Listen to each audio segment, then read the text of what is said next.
नमस्कार। आज हम बात करते हैं करवा चौथ की। करवा चौथ के त्यौहार क्या होता है और इसको क्यों मनाया जाता है। तो ज़्यादातर इसको सुहागिन महिलाएं मनाती हैं, जो कि अपने पति की लंबी आयु के लिए और अपनी मनोकामना, कोई भी उनकी जो भी मनोकामना होती है उसको पूरा करने के लिए चाँद भगवान से पूजा करती हैं। चाँद से इसलिए क्योंकि चाँद सामान्यतः सुख, शांति और आयु का कारक होता है। तो चाँद से आज अपने पति के लिए, पति के स्वास्थ्य के लिए, उसके दीर्घ आयु के लिए प्रार्थना की जाती है। कई सारी महिलाएं जो है इस व्रत को निर्जला रखती हैं, लेकिन आज के समय में कुछ महिलाएं फलाहार आदि का भी प्रयोग कर लेती हैं। हमारे देश में मुख्यतः ये राजस्थान, उत्तर प्रदेश और पंजाब, यहाँ पे ज़्यादा मनाया जाता है। और वैसे तो बाहर भी जो हमारी माताएं बहनें विदेशों में रहती हैं, वो इस त्यौहार को मनाती हैं। और आजकल इस त्यौहार की प्रथा तो टीवी के माध्यम से, अलग अलग सीरियल्स के माध्यम से पूरे भारत में प्रसिद्ध है। हर कोई इस त्यौहार को, सुहागन महिला इस त्यौहार को मनाती है। देखते हैं ये त्यौहार मनाने का कैसे, इस त्यौहार को मनाते हैं। एक छोटी सी झलक। करवा चौथ, करवा एक मिट्टी का पात्र होता है और चौथ होता है चौथा दिन, यानी शरद पूर्णिमा को चाँद पूरा होता है और शरद पूर्णिमा के चौथे दिन इस त्यौहार को मनाए जाते हैं, इसलिए इसका नाम करवा चौथ। करवा मतलब होता है हम मिट्टी देखते का हैं पात्र। चतुर्थी का दिन का मतलब होता है चौथे दिन, यानी इस दिन महिलाएं इन सब पात्रों को खरीदकर बहुत सुंदर सुंदर सजाती हैं और इसे अन्य व्रती महिला से, देखिए पात्र को सजाया जा रहा है, इसको फिर हम जो दूसरी महिला होती है जिसका व्रत चल रहा होता है उसके साथ हम इसको फिर एक्सचेंज करते हैं, अदला बदली करते हैं।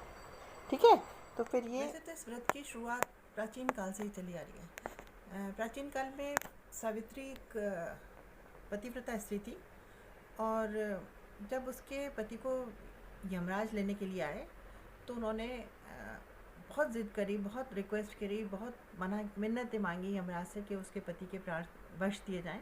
लेकिन यमराज तो अपने सवाल ही नहीं होता था कि वो उसके प्राणों को छोड़ देते। तो फिर उसने बड़ी चतुराई से, जब यमराज ने उसको बोला कि सावित्री तुम कोई भी वर मांग लो लेकिन मैं तुम्हारे पति को वापस नहीं कर सकता, तो उसने बहुत ही चतुराई से कहा कि भगवान, अगर आप मुझे वरदान ही देना चाहते हैं तो मुझे वरदान दीजिए कि मैं 100 पुत्रों की माँ बनूं। अब ऐसा कह के यमराज ने कहा तथास्तु। फिर सावित्री ने फ़ौरन उनके पैर पकड़े कि महाराज, मैं एक पतिव्रता स्थिति हूँ और आपने मुझे 100 पुत्रों की माँ होने का वरदान दिया है, तो ये बताइए कि ये पुत्र कैसे होंगे अगर आप मेरे पति को लेके जाएंगे। तो कहते हैं बड़ी ही चतुराई से सावित्री ने अपने पति सत्यवान के प्राणों को यमराज के हाथों से वापस ले लिया था।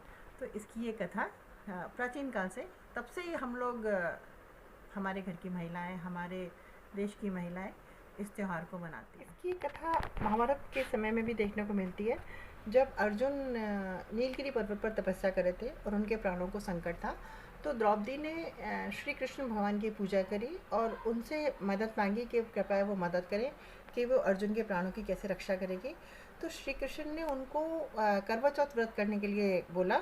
उन्होंने बताया कि माता पार्वती ने शिव के लिए इस व्रत को किया था और द्रौपदी भी इस अगर व्रत को करती हैं तो अर्जुन के प्राण निश्चय ही स्वस्थ सुरक्षित रहेंगे, अर्जुन के प्राणों को कोई प्रॉब्लम नहीं होगी।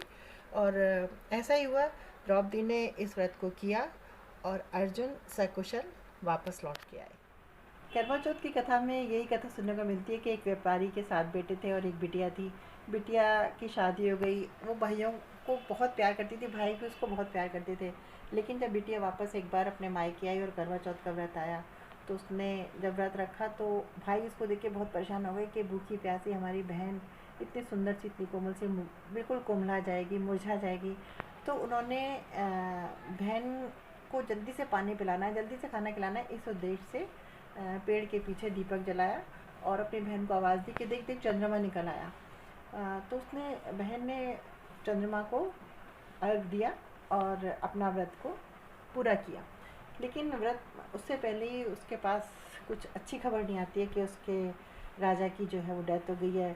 तो वो बहुत परेशान हो जाती है, बहुत रोती है। फिर इतने में उसको कोई बताता है कि अगले साल जब तुम करवा चौथ का व्रत करोगी और व्रत करने के बाद, चाँद को अर्घ देने के बाद राजा के शरीर पर इस पानी को छिड़कोगी तो वो ज़िंदा हो जाएंगे। तो फिर उसने ऐसा ही किया और उसके साथ बहुत अच्छा हुआ, उसके पति की जान वापस आ गई। इसलिए इस त्यौहार को इसी फील के साथ कि हमारे पति पर कोई आँच ना आए, ये त्यौहार किया जाता है। तो शब्द अलग हो सकते हैं, कथा के भाव एक ही हैं। कथा के भाव यही हैं कि अपने पति के लिए, अपनी मनोकामना पूर्ण करने के लिए, अपने सुहाग के लिए इस व्रत को किया जाता है। करवा चौथ के दिन महिलाएं सूर्योदय से पहले उठकर सरगी खाकर इस व्रत की शुरुआत करती हैं।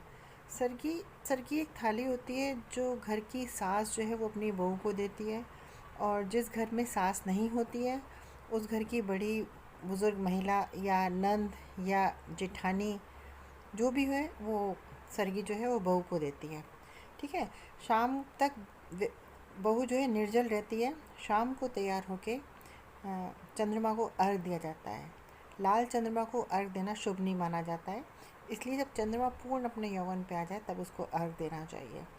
ये करुए की सहायता से इसको अर्घ दिया जाता है।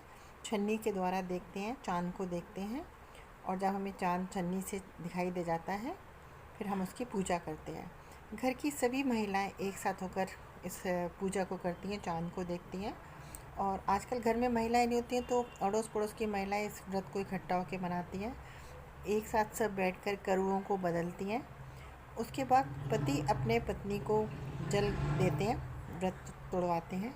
उसके बाद महिलाएं बड़े बुजुर्गों से आशीर्वाद लेती हैं, और इस तरह से हमारे करवा चौथ देखा आपने कि महिलाएं कितने जोर शोर से 16 श्रृंगार करके, हाथ में मेहंदी और ये सब तैयार होकर अच्छे से चाँद को अर्घ देती हैं, अपने पति की लंबी आयु के लिए प्रार्थना करती हैं। अपने घर की महिलाओं और महिलाएं जो कि वर्ती महिला होती हैं उनसे पौंजा एक्सचेंज करती हैं। पौंजा क्या होता है? एक पूजा की थाली होती है, करुए के साथ उसको बदला बदली की जाती है। और जिनके घर में औरतें नहीं हैं वो अपार्टमेंट्स में आजकल तो गेट टुगेदर में बहुत सारी पूजाएं होने लगी हैं। तो इस तरह से पूजा करने के बाद उनके पति उनको पानी पिलाते हैं, व्रत तोड़वाते हैं, और फिर वो बड़ों का आशीर्वाद देती हैं। और इस तरह से ये करवा चौथ का व्रत मनाया जाता है। तो मेरी तरफ से सभी बहनों को जो भी सुहाग का ये व्रत रख रही हैं सबको हैप्पी करवा चौथ। नमस्कार।